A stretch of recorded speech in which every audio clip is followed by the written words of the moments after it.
Hello. तो आज हम लोग पढ़ेंगे नॉन बैंकिंग फाइनेंशियल इंस्टीट्यूट का role in promoting economic development. चलिए स्टार्ट करते हैं।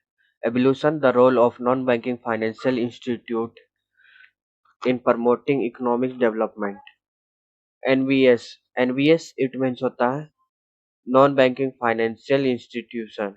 Non banking financial institution financial intermediates that provide financial service without holding a bank license. They include insurance companies or mutual funds. NBS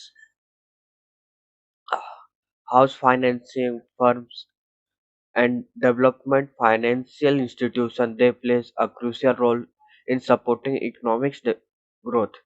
NBS क्या होता है? NBS जिसको bank नहीं होता, bank होता है जो बड़ा लोन देता है या फिर लोन देता है। इसको बैंक का लाइसेंस नहीं मिलता बट ये फिर भी लोन देता है और सेविंग कराता है। लाइक म्यूचुअल फंड में हम लोग सेविंग कर सकते हैं। इंश्योरेंस कंपनी, बहुत इंश्योरेंस कंपनी आता है उसमें, और साथ में हाउसिंग फाइनेंशियल फर्म रहता है जो हाउस को किसी के घर में पैसा देता है, छोटा छोटा इंश्योरेंस क्लेम करता है, तो उसको हम लोग बोलेंगे। Role of NVFIS in economic development. Mobilising of saving, नीचे कर देते हैं mobilising of savings. NVF channels household saving input productivity investment. जैसे कि एग्जांपल देते हैं कि मोबाइलाइजिंग ऑफ सेविंग का मतलब क्या होता है। जैसे कि बहुत मोहल्ला में होता है, जैसे कि इन्वेस्टमेंट होता है 100 रुपीज होम टू होम, तो वो बैंक तो नहीं करता है बट वहां पर लोकली जो सेविंग होता है तो वो सेविंग का एक जरिया बनता है एनबीएफ से एफआईएस। तो वो छोटा कलेक्ट करता है और वो सेविंग करने में मदद करता है, जो हाउस होल्ड रहता है हाउस होल्ड का सेविंग और इन्वेस्टमेंट बढ़ाता है। सेकंड पॉइंट क्या हम लोग का, support for industrial growth. Industrial growth को कैसे सपोर्ट करते हैं? जैसे कि बहुत कंपनी लोन्स नहीं देते हैं, तो NBS and development banking providing long term financial to industries. Bank loan नहीं देता बट वहां पर जो लोकल एमबीएफ सी रहता है तो वो उसको लोन देता है। जैसे कि बंधन बैंक है, वो आज बैंक बन चुका, बैंक का लाइसेंस उसको मिल चुका, बट वो पहले एनबीएफ सी था जिसको मतलब लाइसेंस नहीं मिलता है बट वो काम करता अपना, जैसे कि इन्वेस्टमेंट लेता है, इंश्योरेंस कंपनी टाइप्स या फिर गोल्ड लोन टाइप्स वो लोन देता है या फिर ये करवाता है, सेविंग करवाता है। थर्ड पॉइंट क्या है, इंफ्रास्ट्रक्चर डेवलपमेंट। इंफ्रास्ट्रक्चर डेवलपमेंट क्या होता है? NVFIS funds roads housing and power project. Power, जैसे रोड के लिए कभी कोई फंड कर देता है जो बैंक नहीं करता है, उसके बदले उसको इंटरेस्ट ज्यादा मिलता है। मतलब एनबीएफसी में इंटरेस्ट ज्यादा रहेगा बट वो फिर ये रहेगा कि वो बहुत अच्छा, आपको बहुत जल्दी आपको ये करवा देगा, लोन प्रोवाइड करवा देगा। हाउसिंग में घर बनाने में छोटा मोटा, तो उसमें आपको ये कर देगा, और साथ में पावर प्रोजेक्ट कर देगा। कोई मिल खोल रहा है या फिर कोई गोदाम खोल रहा है तो उसका के लिए हम लोग को ये कर देगा। और क्या करेगा, डीप पॉइंट है हम लोग का फाइनेंशियल इंक्लूजन। फाइनेंशियल इंक्लूजन मतलब micro finance institution providing credits for rural and the poor. मतलब जो पुराने जो गांव रहेगा या फिर जहीं पर बैंक नहीं पहुंच पा रहा वहां पर एनबीएफसी पहुंच करके अपना काम कर देंगे, गांव में पहुंच जाएंगे या फिर कहीं पर रिमोट एरिया में पहुंच करके अपना काम कर देंगे। ई पॉइंट क्या होगा, capital market development. Capital market development होगा जैसे कि mutual fund depends financial markets and enhance liquidity. Capital market में क्या करेगा, अभी तो ये हो गया कि मार्केट से बाहर काम करते, कैपिटल मार्केट में क्या करेगा, mutual fund depend financial markets and enhance liquidity. Market में पैसा लाएगा और साथ में जो मार्केट का है लिक्विडिटी वो बढ़ाएगा, जैसे कि और पैसा डालेगा तो उसमें और हम लोग का इकोनॉमिक ग्रोथ होगा, तो वो काम करेगा ये। रिस्क मैनेजमेंट, जैसे कि रिस्क हम लोग का मैनेज करेगा। इंश्योरेंस कंपनी इंश्योरेंस कंपनी बनेगा तो उसको भी हम लोग NVFIS बोलेंगे, protect individual and businesses from uncertainty.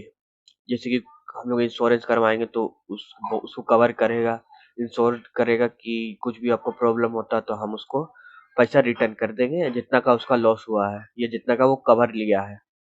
Main cover जितना का लेते हैं उतना का। जी पॉइंट होगा employment generation. Employment generation by supporting MSME, by creating job.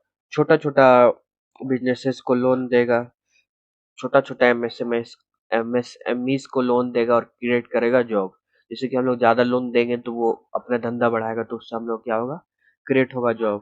As का क्या होगा, इनोवेशन एंड मॉडर्नाइजेशन। इनोवेशन होगा और मॉडर्नाइजेशन होगा। कैसे होगा, leasing and hire purchase firms promote technological and upgrades. वो और पैसा लेगा तो अपना टेक्नोलॉजी बढ़ाएगा, जॉब क्रिएट करेगा, हायर करेगा, परचेस करेगा और टेक्नोलॉजी अपग्रेड करेगा तो उससे हम लोग का और इनोवेशन होगा और मॉडर्नाइजेशन होगा। जैसे कोई कंपनी को हम लोग ज्यादा पैसा देंगे तो वो ज्यादा रिस्क लेगा, साथ में ज्यादा टेक्नोलॉजी परचेस करेगा। जहाँ मनी ज्यादा इन्वॉल्व होता है वहाँ पे टेक्नोलॉजी ज्यादा इन्वॉल्व होता है। हम लोग का चैलेंजेस क्या होगा, चैलेंजेस ये होगा कि जैसे INPF, NPA and NBFCS। NPA क्या मतलब क्या होगा, नॉन परफॉर्मिंग एसिड्स। जैसे कि वो कहीं लोन दिया तो वो लोन उसका काम नहीं किया तो उसका वो लॉस होगा। साथ में नॉन बैंकिंग फाइनेंशियल कंपनीज, यहाँ पर ही कोई कंपनीज नहीं है जो नॉन बैंकिंग है तो उसको उसमें भी लॉस हो सकता है, उसको कोई सपोर्ट नहीं करेगा। साथ में लिक्विडिटी का इशू हो सकता है, जैसे कि उसको कैपिटल नहीं मिलेगा या फिर कोई कैपिटल नहीं रहेगा क्योंकि यहाँ पर कोई लाइसेंस नहीं है और कोई गवर्नमेंट यहाँ पर ही इन्वॉल्व नहीं है। कुछ लाइसेंस है बट वो बहुत कम है तो इसी के लिए बहुत ज्यादा लिक्विडिटी का इशू हो सकता है कि NBF के पास पैसा ही नहीं रहेगा तो वो फिर लोन कहाँ से देगा। रेगुलेटरी गैप हो जाएगा, गवर्नमेंट जैसे यहाँ पर ही कुछ ऐसा रेगुलर नहीं बनाया है, रेगुलेशन नहीं बनाया है तो उसके लिए रेगुलेशन का गैप आ सकता है। उसके चलते हम लोग का रेगुलेशन का गैप हो जाएगा क्योंकि गवर्नमेंट रहता है तो फिर वो गवर्नमेंट अपना रूल्स बनाता है तो उसको सपोर्ट भी करता है कि आपको इतना, साथ में अपना गवर्नमेंट पावर भी यूज कर सकते हैं आप लोग। बट वहां पर ही कोई नहीं रहेगा तो वहां पर ही गवर्नमेंट गैप आ जाएगा या फिर रेगुलेशन गैप आ जाएगा। Credit risk from unorganisation sector.